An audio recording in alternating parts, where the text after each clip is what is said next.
নমস্কার, স্বাগত সকলকে নিউজ ভ্যানগার্ডের পর্দায়। সঙ্গে রয়েছে শতাব্দীর ওয়েদার আপডেটের দিকে নজর রাখছি। রাজ্য জুড়ে এখন মেঘলা আকাশ এবং তার পাশাপাশি ঝড়ঝড়ি বৃষ্টি, এবং সেক্ষেত্রে আগামী কয়েকদিন গরম থেকে স্বস্তি মেলার পূর্বাভাস দিচ্ছে রাজ্যের আবহাওয়া দপ্তর। এছাড়া বঙ্গোপসাগর পর্যন্ত বিস্তৃত অক্ষরেখার প্রভাবে টানা বৃষ্টির সম্ভাবনা রয়েছে রাজ্যের সবকটি জেলাতে। জানবো বিস্তারিত, সঙ্গে যুক্ত হয়েছে প্রতিনিধি অঙ্কিতা বর্ধন। অঙ্কিতা, সামনেই রয়েছে রথযাত্রা, তার আগে রাজ্যে হালকা থেকে মাঝারি বৃষ্টিপাত লক্ষ্য করা যাচ্ছে। আগামী কয়েকদিন কেমন থাকতে চলেছে আবহাওয়া দপ্তর কি জানাচ্ছে? অঙ্কিতা, কি শুনতে পাচ্ছো? দুঃখিত, যান্ত্রিক গোলযোগের কারণে আমাদের যোগাযোগ বিচ্ছিন্ন হচ্ছে। তার মধ্যে উল্লেখযোগ্য বিষয় হচ্ছে যে আবহাওয়া দপ্তর কিন্তু জানাচ্ছে যে ভ্যাপসা গরম থেকে এবার কিছুটা হলেও স্বস্তি পেতে পারেন রাজ্যবাসী। এবং আমাদের সঙ্গে পুনরায় যুক্ত হয়ে গেছে আমাদের প্রতিনিধি অঙ্কিতা বর্ধন। অঙ্কিতা, রাজ্যের আবহাওয়া দপ্তর কি জানাচ্ছে? সামনেই তো রয়েছে রথযাত্রা, তার আগে কেমন থাকছে আবহাওয়া? একদমই। দেখো, উত্তর বিহার থেকে ঝাড়খণ্ড এবং গাঙ্গেয় পশ্চিমবঙ্গ, তার পাশাপাশি উড়িষ্যায় বর্তমানে কিন্তু একটি উত্তর পশ্চিম বঙ্গোপসাগর পর্যন্ত অক্ষরেখা বিস্তৃত রয়েছে। এর জেরেই ফের কিন্তু বৃষ্টি এবং বজ্রপাতের সম্ভাবনা রাজ্যে বেশ কয়েকটি রাজ্যে। আর এই আবহাওয়া বা উত্তর দক্ষিণ এবং উত্তর পূর্বেও কিন্তু প্রভাব ফেলবে। একদিকে যখন উত্তরবঙ্গে বৃষ্টি শুরু হয়ে গেছে, ঠিক তেমনি উত্তর পূর্বাঞ্চলেও কিন্তু বৃষ্টি শুরু হয়ে গেছে। বিকেলেই বজ্র বিদ্যুৎ সহ বৃষ্টি আর ঝোড়ো হাওয়া বইতে পারে। সপ্তাহান্তে এমনই আবহাওয়া থাকবে বলে এখনো পর্যন্ত আমরা জানতে পারছি। অন্যদিকে দেখো, আজ বৃহস্পতিবারের সকাল থেকেই দেখা গেছে যে বেশ কয়েকটি জায়গায় বা বেশ কয়েকটি জেলায় আংশিক মেঘলা আকাশ থেকেছে। তবে আর্দ্রতা জনিত অস্বস্তি সেটাও কিন্তু সকালে বিরাজমান ছিল। কিন্তু এই মুহূর্তে ঝমঝমিয়ে বৃষ্টি নামায় সেই আর্দ্রতা জনিত অস্বস্তিটা অনেকটাই কমে গেছে।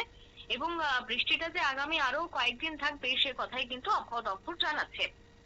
অন্যদিকে দেখো, ভারী বৃষ্টির যে পূর্বাভাস সেটা গতকালই আমরা দিয়ে দিয়েছিলাম আমাদের নিউজ বুলেটিনে, এবং ঠিক তেমনি আজ কিন্তু দেখা গেছে সকালেও বৃষ্টি হচ্ছে, বিকালের দিকেও বৃষ্টির সম্ভাবনাটা কিন্তু থাকছে প্রকট। অন্যদিকে একটানা বৃষ্টির কারণে পাহাড়ি এলাকায় কিন্তু ভূমিধসের আশঙ্কাটাও থেকে যাচ্ছে। তাই প্রশাসন বাসিন্দা এবং পর্যটকদের সতর্ক থাকতে বলে দিয়েছে। এছাড়া বর্ষার ঝোড়ো বিটিং শুরু হতে আবহাওয়ার একটা ভুল বদল আমরা দেখতে পাচ্ছি।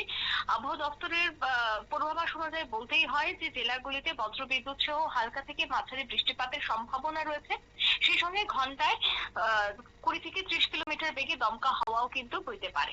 এছাড়া আগরতলা সহ আশপাশের জেলাগুলিতে ইতিমধ্যেই বৃষ্টিপাতের জন্য আহ, সম্ভাবনা জারি করে দেওয়া হয়েছে।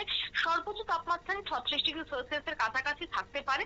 তবে আর্দ্রতাজনিত অস্বস্তি বর্তমানে না থাকলেও সেটা কিন্তু পিছু ছাড়বে না। আগামী কয়েকদিনেও আর্দ্রতাজনিত অস্বস্তি একেবারে বজায় থাকবে। এছাড়া দেখো, রাজ্যের বর্তমান পরিস্থিতির উপর বিষয়টা যদি লক্ষ্য রাখতে হয়, প্রত্যেক বছরই কিন্তু অমাবস্যা মানেই হচ্ছে একটা ঝিরঝিরি বৃষ্টি, এবং তিথি অনুযায়ী অম্বুবাচী মানে ঝিরঝিরি বৃষ্টি। অন্যদিকে রথের আগমনেও কিন্তু বৃষ্টি হয়ে থাকে। তাই সেক্ষেত্রে তুমি যে প্রশ্নটা করছিলে যে রথের আগে বৃষ্টি হবে কিনা, দেখো, একদিকে যদি আমাকে বলতে হয় বৈজ্ঞানিক কারণে এই মুহূর্তে বৃষ্টিটা হবে সেটাই স্বাভাবিক।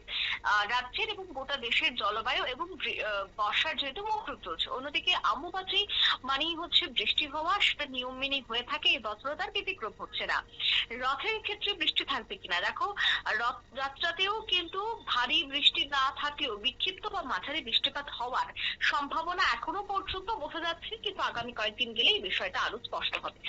একেবারে তাই, ধন্যবাদ। অর্থাৎ এই মুহূর্তে কিন্তু সক্রিয় রয়েছে মৌসুমী বায়ুর প্রভাব, এবং যার কারণে রাজ্যে বৃষ্টিপাত সহ ঝড়ের আশঙ্কা রয়েছে। এছাড়াও বজ্রপাতের জন্য সতর্কবাণী দিয়েছে আবহাওয়া দপ্তর। আগামী কয়েকদিন কিন্তু রাজ্যে মাঝারি থেকে ভারী বৃষ্টিপাত হতে পারে বলে পূর্বাভাস রাজ্যের আবহাওয়া দপ্তরের। নিয়ে নিচ্ছে ছোট্ট একটি বিজ্ঞাপন, বিরতির সঙ্গে থাকুন।